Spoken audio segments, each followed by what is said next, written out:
guys! Ayan o. Magbibigay na ako at magluluto na naman ako ng, ayan, nanonood ako kay Lingling Sup-Sup. Ayan, ginataang tulingan na may lagyan na maraming luya at saka sahog natin si Ming kasi magulo. Ayan, ito po yung aking tulingan na iluluto.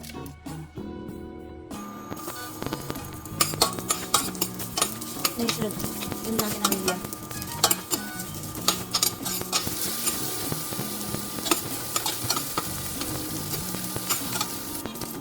Sibuyas. Sabi na natin din yung bawang.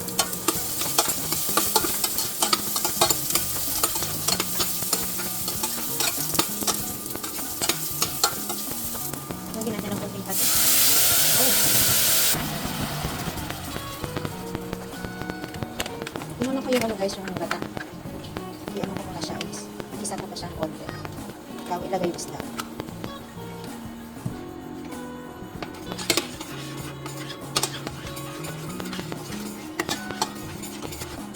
Yan, pakulaan natin hanggang sa makita natin yung yung gata na ito na siya. Lukay lang natin guys para magpantay yung hindi siya namumuo. Para madali rin pagluto ng gata.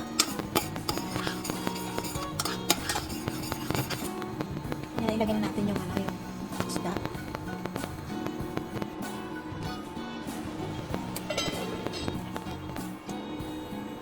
Sabay na natin tong sili.